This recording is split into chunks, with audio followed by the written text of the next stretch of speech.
Hi YouTube, Wes Stamp with JWS Repair Service here again. Today we're going to be doing a carb clean on a 1995 Honda Shadow 1100. I've had some requests to show how we get these off. There are videos out there that do show how to remove stuff, but apparently their videos aren't as good as mine. So stay tuned and we'll be showing that removal process.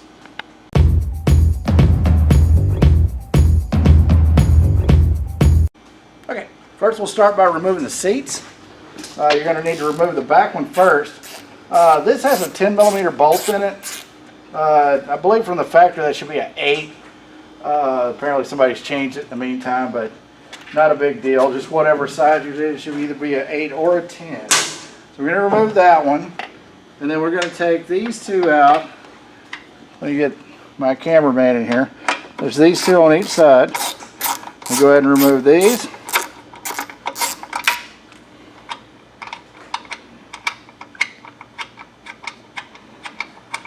Yeah, somebody's replaced that. That thing's about 100 miles long. Oh, good Lord. Yeah, it doesn't need to be quite that long, but okay, at least they had the seat secure.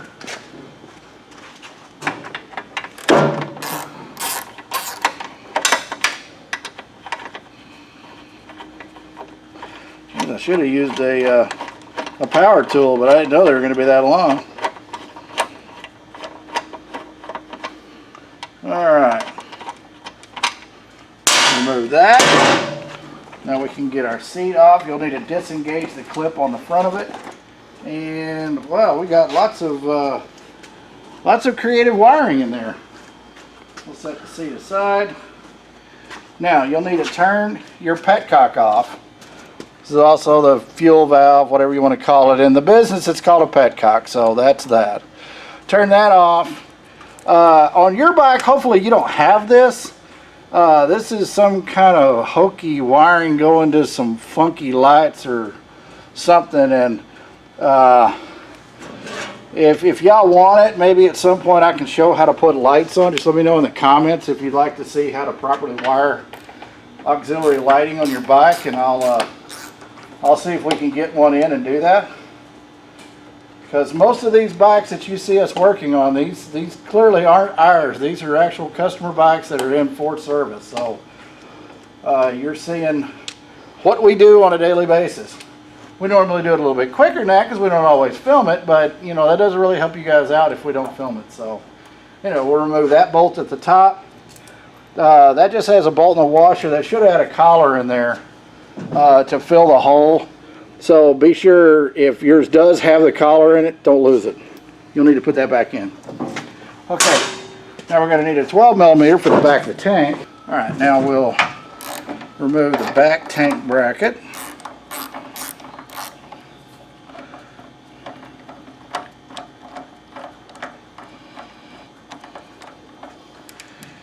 Yeah, this is a good example of how not to wire lights on your bike. This is almost a textbook example of what it shouldn't look like. Now you won't have to try to move these wires out of the way because hopefully your bike doesn't look like that. Now, raise the back of the tank. We'll remove that. Give the fuel line a little twist to break the dryness of it so it doesn't stick on there. And then we will pull that off. I think that's been on there for more than a day. Let's get some needle nose. Okay, we'll just put this up here.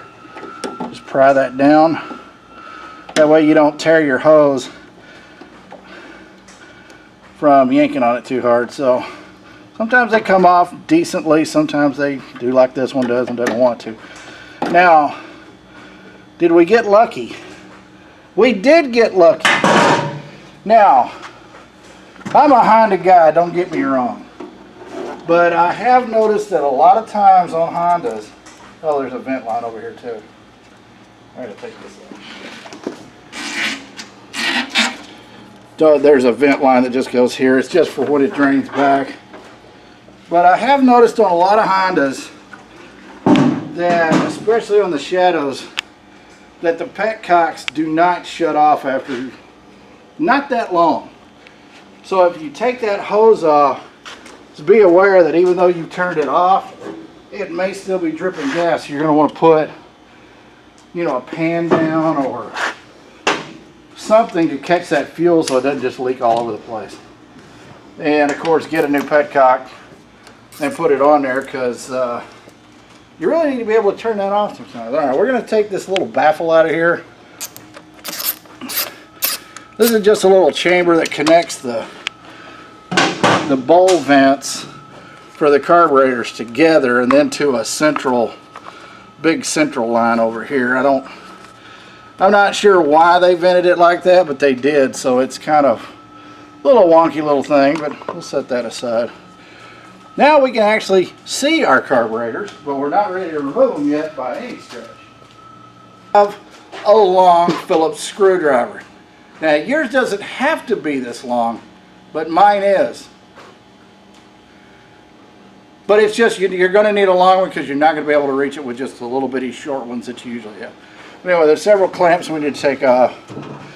This is for the ducting that connects the carburetors to the air filter, which actually runs through this steel frame tube here. This is hollow. Your air box is down here, and there's your filter.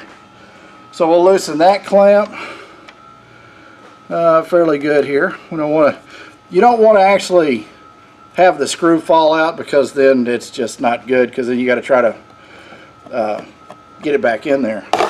Whoopsie. Okay. We'll loosen this, and then I'll get around to the other side and we'll loosen the bottom of it where it's actually on the carburetor. And yes, you actually do have to take all three pieces apart because, well, that's just why it's there. Makes it a little easier to walk it around in there. Okay, now what we're going to do, let's give it just a little bit of oomph from the bottom. Yeah, these bad boys have been on here for a while. Oh, that's going to make that difficult. I can't get that apart. This should come loose of this, but it doesn't want to, so yeah, that's going to be fun. Well, we got to take the clamp loose on the where it goes around the frame. It's, well, all right. Let's see, which way is the screw going? Right there. All right. We'll take that loose.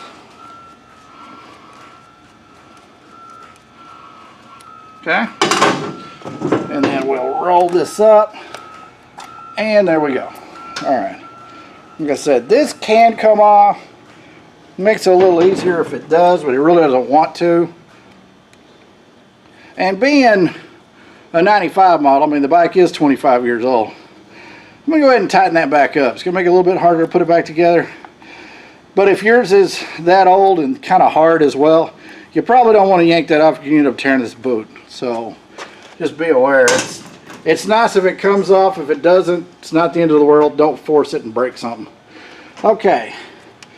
Now we're getting closer to the carburetors. All this stinking stupid wiring.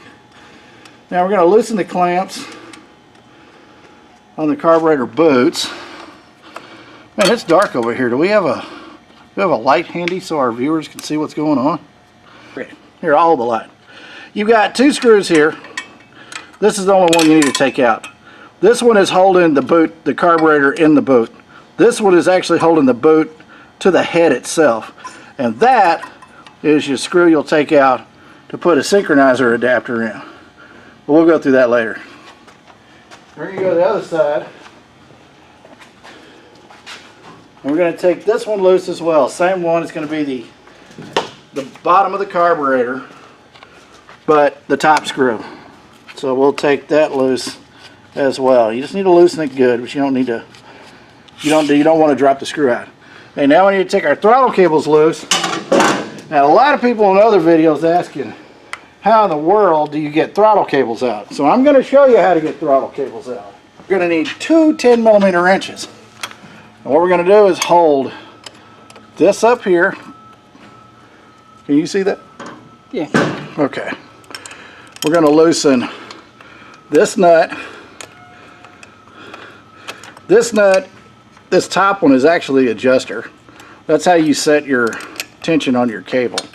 This nut that I'm trying to turn down here at the bottom is actually the mounting nut. So we're gonna, if I can, they're kind of hard to get to, but once they come loose, unless you're really, really super unlucky, you'll be able to spin it off by hand. Just like that. Whoopsie. It got tight right at the end.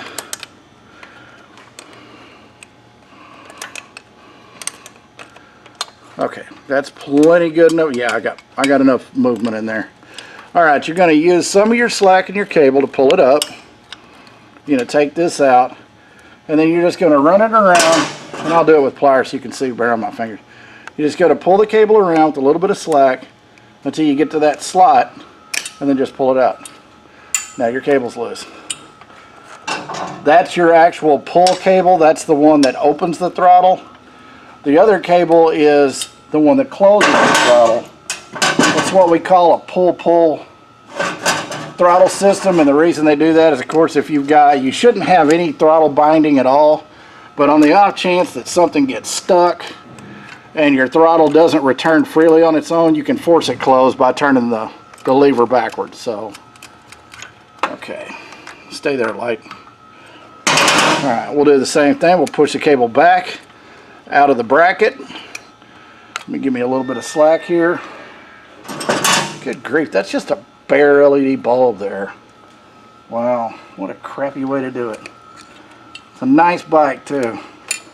With some really, I mean, they must have gone to Dollar General and got those.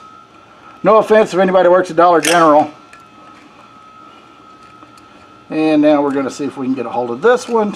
Just like that. Whoops, that went a little fast, but it was the same concept as the other one. You just get the cable where it's in line with the slot, and then the joint, which is what this little piece on the end is called, will just slide out of there. So now this cable I can't get out because it's just too close in there. You can see in the past somebody has just removed the bracket. You can actually remove the bracket and wrestle them out of there if you want to, but this is typically what happens when you try to take the bracket out. The screw is so freaking tight, and from the factory it's Loctite at end, you're probably not going to get it out. So just pull the cables out the easy way. Save yourself the trouble of breaking something or rounding it out or getting really angry and start throwing stuff. Alright, now we need to get the choke plungers out. Okay, now we're going to remove the mixture enrichers. Like I said, I call it a choke. People refer to them as a choke plunger. It's actually a mixture enricher. And you say, okay, what's the difference of that? Well, I'm going to tell you.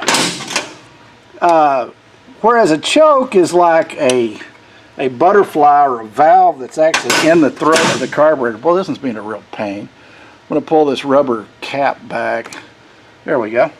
Now I can actually just turn the little plastic nut. You don't want to get these very tight. They don't need to be. And you shouldn't have to try to break them off. But anyway, so whereas an actual choke is a butterfly or a valve that's in the throat of the carburetor, and when you close it, it's actually cutting off the air to the throat of the carburetor, so therefore a choke. This little plunger doesn't cut off any air. All it does is add like another jet into your system where it adds air and fuel, an additional amount, into the venturi to richen the mixture. So that's why it's a mixture enricher and not actually a choke. But they'll even call it a choke on the knob. Matter of fact, it does say choke on the knob, but I guess they just do it because they don't have enough space there to write mixture enricher on there. I don't think you could write all that on there. So choke it is, but technically it's not choking anything. Alright, now we'll come over to the other side. We will, let me just go ahead. Oh, the rubber's already off of this one. Good. Well, how handy. Well, that needs to be back on there. We'll just loosen that, and we'll spin. Is that light in the way, or can you see? No, that's fine. Okay, alright. Well, let's see if I can get an angle where you can see me. All I'm doing is just spinning this out by hand, and that'll get that off of there. Then we just need to remove the fuel lines. and we'll get these carburetors out of here, and then we'll take them apart. All right. There's your plunger.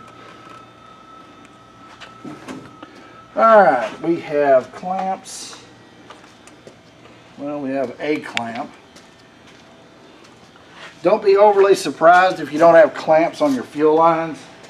Most of the time they don't need them anyway. From the factory you'll just see they put these little wire twists on there, which is not much of a clamp anyway. I think they just put it there to make people feel better.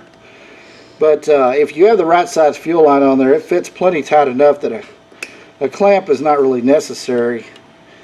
If you've got one that just habitually wants to leak, you can feel free to put a clamp on it, but just understand when you put a clamp on it, it also damages the hose. So I hate these little wire things. Let me, that's not in the camera, is it? Okay. Not really. Alright. Let's get that to, there we go. I finally got it. Give it a little bit of a twist. And then we'll pry this off. Yeah, you can see that little clamp wasn't holding anything on. That was plenty tight enough by itself. Alright, now I'm going to have to get a flat blade because somebody put a funky clamp on that one. We'll loosen this clamp. You can look at this, but man, this clamp's not even doing anything. It's completely bottomed out, but it's still loose on the hose. That's like the most pointless thing ever. But it's good and stuck on there, though. Oh yeah, let's put a clamp on there that's too big to even actually clamp. Ha ha! I don't know if I can twist this one. Maybe I could just pry this one off. Maybe it'll cooperate. There we go. Alright, that's off of there. Now we've got a vent line up here in the middle. Let me go ahead and remove that.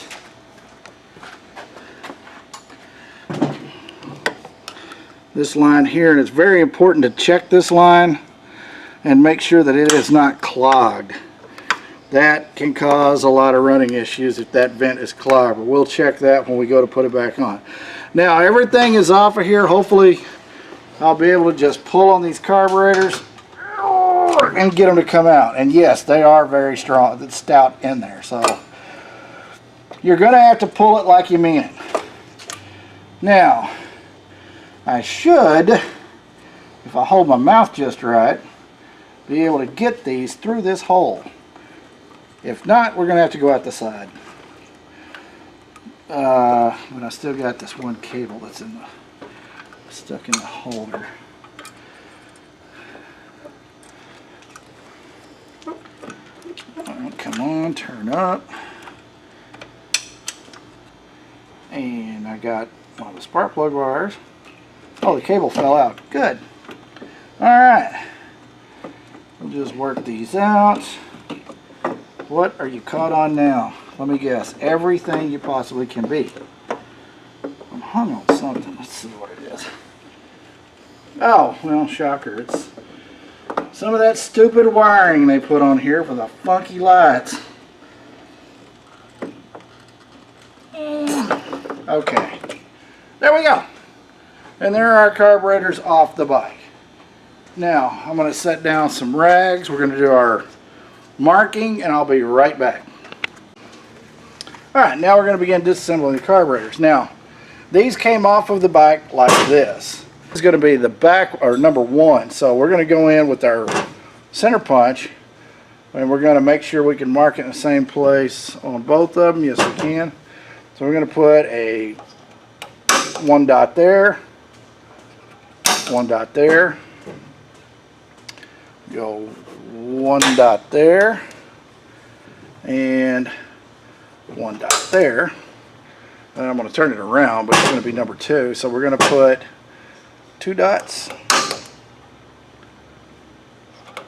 And like I said, it's always very important on multiple cylinder anything to make sure that you don't mix up the pieces, because they don't like that. Okay, now the same place on this one. Yes, up there, right there. I'm going to put 2 dots here and 2 dots here. That way we can make sure we don't get our parts mixed up. And as you can see on the rags, I've got number 1 and number 2. So we'll begin disassembling. Well, let's just do number 2 because it's on this side. So if we're lucky, we're not lucky, these won't be too tight. Time to get the big screwdriver out, put the big torque on it.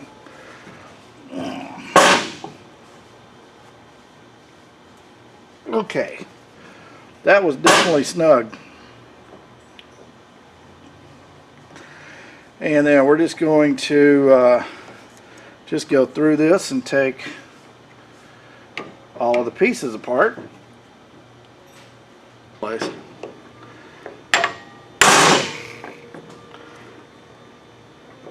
Okay.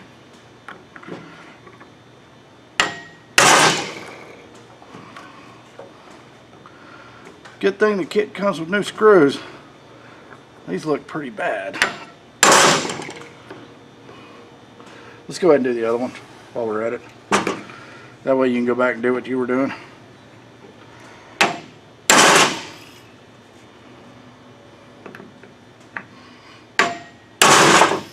Hopefully the slide tops come out.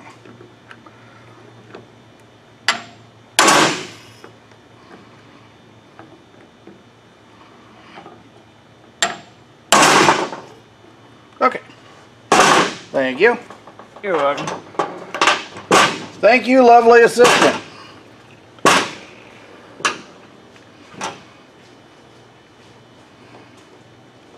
Yeah, these screws look pretty bad. So, yeah, that's something we run into every once in a while. You'll get some that the screws are really in bad shape. They're either rusty or corroded in some way where they kind of try to weld themselves in there. But just hold these up where you can see it. It's really, we got quite a bit of just goop on the threads there, so a little bit of rust, but mainly it's just age.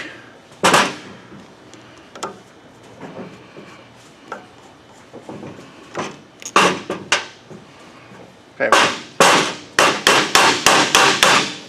Tap the bowl, break that O-ring loose. Oh, that's a little nasty. It's not anywhere near as bad as I've seen, but it's not clean either. But it doesn't really matter what it looks like in here. It matters if the jets are clean, and we know they're not. So I'm going to pull the pilot jet out. I don't know if you heard that or not, but that was pretty tight too.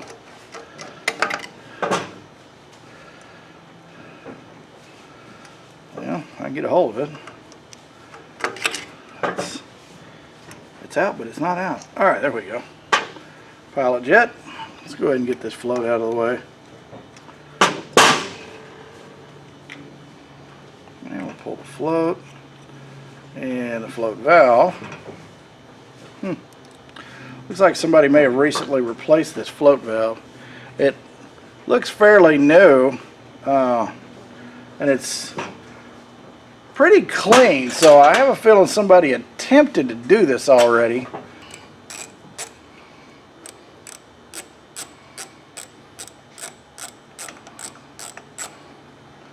And there's our seat, and it's got the little filter basket on it, and whoops, as you can see, it's if that's focused, I can't tell if it's focused or not. It definitely has some dirt in it, but it did stop it before it got in there.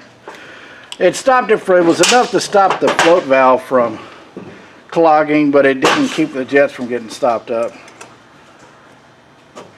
Go ahead and pull our main jet and the emulsion tube.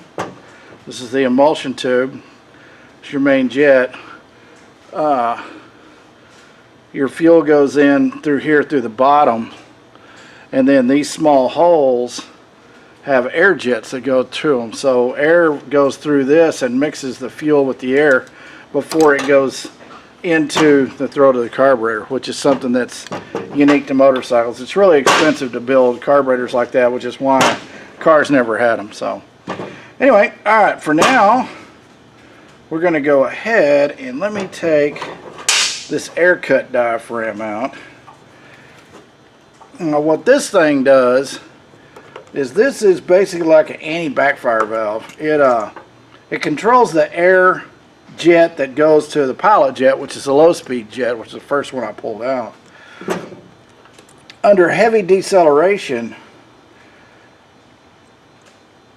it will open this valve, and when it opens that valve, it actually closes off the air to the pilot jet. So it'll suck this diaphragm back. When it pulls this back, it lets go of that little, there's a little check ball in there. And it'll let go of that check ball, and that check ball shuts the air off to the pilot jet, which makes it go where it can only flow fuel. Makes the mixture rich, prevents it, or supposed to prevent it. It helps cut down on backfire under heavy deceleration. So you don't get that old kabam, kabam, kabam, you know, blow your pipe off, scare the neighbors, things like that. Of course, you know, if you want to scare your neighbors, I mean, that's kind of up to you, but you can. But okay, I was able to get that one out.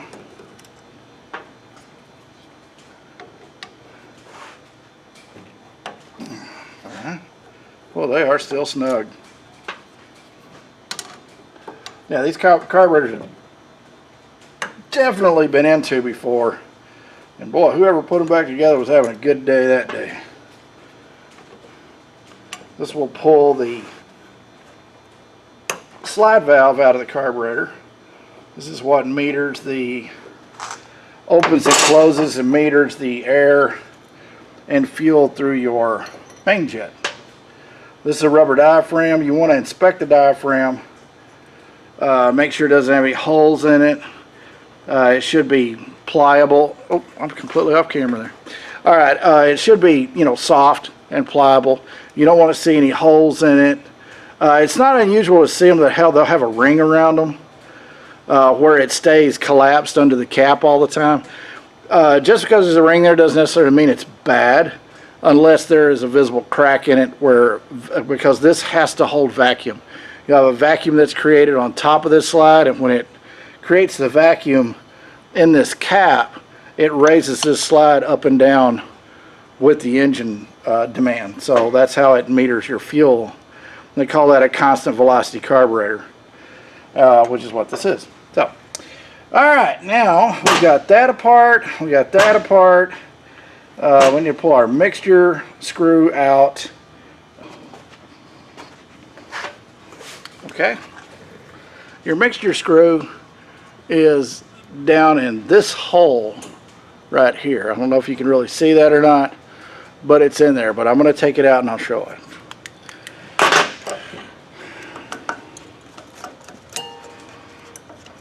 Now, when you take the screw out, you'll have 4 items in total. You'll have the screw itself, you'll have a spring, and then you'll have a flat washer, just a metal washer, and a rubber O-ring. And you need all these items in there for it to work properly. We're going to have to, I'm going to take this bracket off because it's, hopefully it'll come off, or it's just going to be in my way. Oh well. We'll give it a little bit of its weight, but let me look down here and make sure that's in there. It's not unusual for those to be missing. Oh, well, okay. Yeah, we've got no flat washer in here, but we do have the O-ring.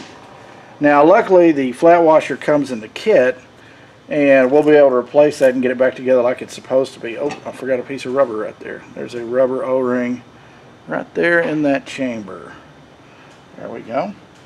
In our carb vat dip, we cannot have anything rubber because it will destroy it. So, but like I said, you should have had the mixture screw, a spring, a flat washer, which we don't have, and then the rubber O-ring, which we do. And the purpose of the flat washer is just to keep, it goes between the spring and the O-ring, and it's just to keep that spring from digging into the O-ring. So it's protecting the O-ring, because I was lucky I got that out that easy, because sometimes when they put them back in and lose the little flat washer, that O-ring is really, the spring is really dug into that O-ring, and it's almost impossible to get the pilot screw out. But luckily that one came out okay. We'll see if we get lucky on the other one. Now I'm going to physically split the carburetors apart so that we'll have 2 individual carburetors. So I'm going to take the mounting bolts out.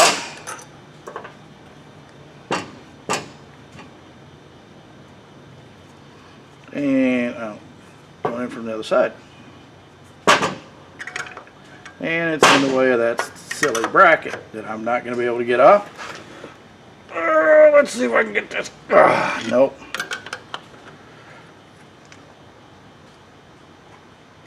Oh, that's tight. Okay, well, luckily I did get that out.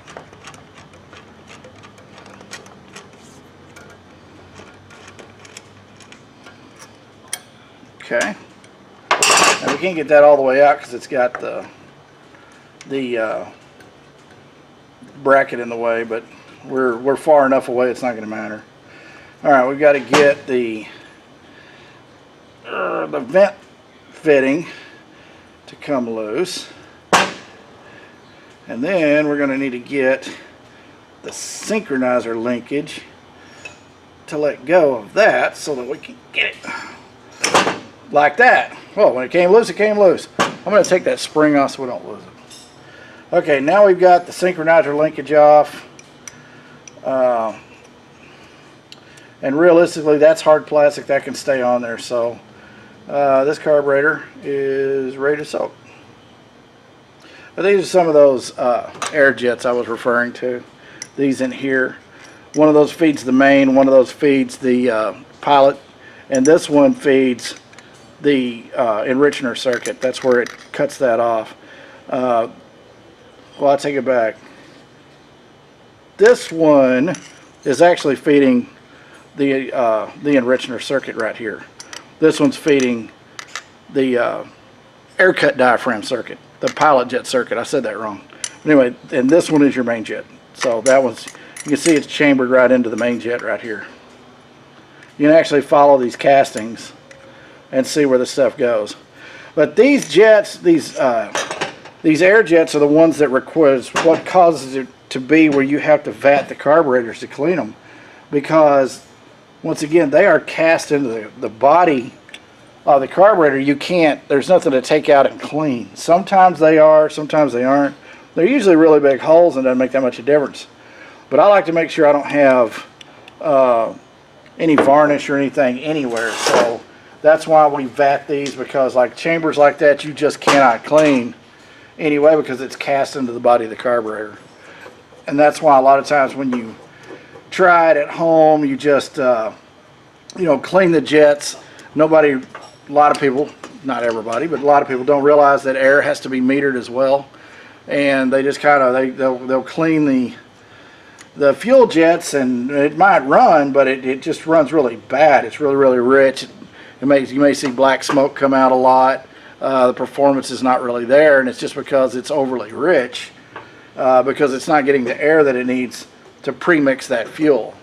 Of course, air is still coming into the carburetor through the air intake through your air filter, yes, but it was expecting there to be some air coming through the fuel itself through the jet. So it may still run, but it's just not going to run like it was intended. Alright, so we'll pull that bowl off once again. Not terrible, not as bad, not even close to as bad as I've seen. I've seen them where they were so bad it just looked like there was, they turned green and it would look like there was like lime jello that hadn't set up all the way in it. But unfortunately it doesn't smell like lime jello. It smells horrible. And it takes forever to get that funk off your hands too. Okay, on that one, it had the little basket filter on it, but it was not actually on the seat. It had come off. So that wasn't really doing a whole lot. Actually, it wasn't doing anything because it had fallen off in there. There's quite a bit of debris in it, but it's supposed to just pop on like that. But it doesn't matter. We've got a new one. We'll be replacing that anyway. Let's get our pilot jet out. Oh, that was tight. And when you put your jets and stuff back in, when you put your carburetors back together, yes, the stuff needs to be snug. You don't have to kill it because these jets are just brass, and brass is kind of brittle. And I've seen so many come in because, I mean, this is just a slotted head with one of these ears broken off the side, and it's almost impossible to get those back out. And that's just from over tightening it and just putting it in there really, really far tighter than it needs to be. So yes, get them snug, but don't try to see how far you can get it before it snaps, because there's a good chance you're not going to be able to get it back out. Now we can usually get it back out to get this stuff done because, well, we have to do it every day anyway. So we have different techniques and different equipment to be able to do that most people wouldn't have because, well, you don't do it every day. So but here's our other air cut diaphragm. Inspect it. It looks like it's in good shape. And get these out of the slide cap, and if I can. Hopefully this one will cooperate like the other one did.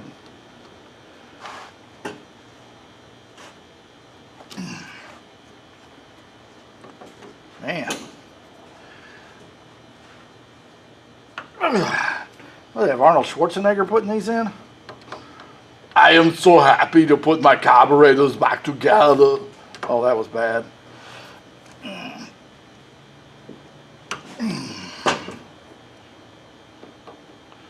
Alright, good. Okay. It's a little warm today. That made me sweat too. Alright, let's get this taken care of, and we'll pull our pilot screw out and see if it's got the washer in it. And the funny thing is, I did find the washer for the other. I don't know where it fell out, but it's right there. Yeah, it was in there somewhere, but I never saw it come out. I don't know, maybe if you did, you can tell me in the comments if you saw it when I pulled the screw out and I just didn't notice it. Slide's got some wear on them with some of this. I mean, this is the side that is towards where the engine is sucking against this all the time. So to see some rubbing of the coating on here is not unusual at all. It doesn't mean it's worn out and you need to try to replace this, because more than likely it's either one of two things. Either they are stupidly expensive or they're no longer available. So you know, it's not really going to make that much difference. Just want to make sure that moves up and down freely in the bore of the carburetor. But that's the main thing. We'll check all that when we put them back together. So not a big deal. I'm just going to inspect this diaphragm, make sure it's all good, and we're good. Always like to fold these up when I set them back down so they set flat, they don't fall down, and they don't get mashed or anything. Alright, let's pull the mixture screw out.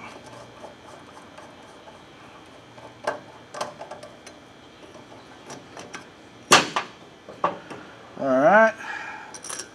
Well, I didn't see a washer fall out that time, but I do see that.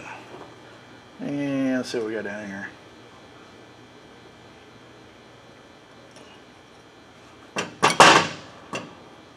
Nothing.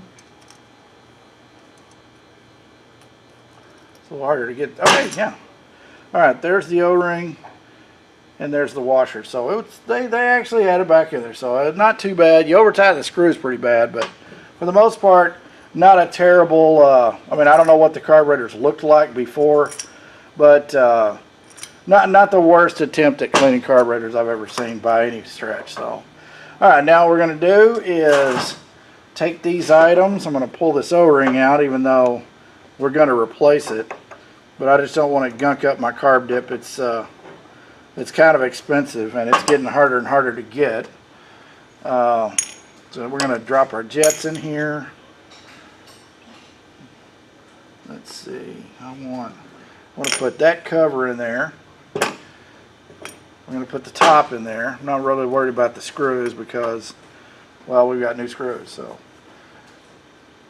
I'm going to take the float and put it back in there so it can soak the float too and get all this residue off of it. And just put the pin back in it. Otherwise it'll float up to the top and it won't do anything. So we'll put that back in there like that. Here's our other carburetor.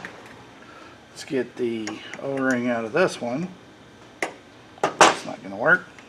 Look at this. Alright. There's the old bowl gasket. Whoops. That pilot jet went over there. That's what I was missing. Okay. I knew when I went to put that in there, it was like, there should have been something else. It's because I got the pilot jets over there. But I know this one was a silverish looking one for some reason. I don't know, the kit's going to come with new jets in it. We're going to take a look at that and see if that's right, because that's a 42.5 pilot jet. Seems a bit large, but it could be correct. I'd have to look it up to see for sure what the factory calls for, but that's, well, I did miss this one. Let's get that out. Alright, there we go. Alright, now we've got all of the rubber items out. Everything looks good. We're completely disassembled and we're ready to soak. So I'm probably going to let these soak overnight, and in the morning we'll pull them out and we'll put them back together. Stay tuned.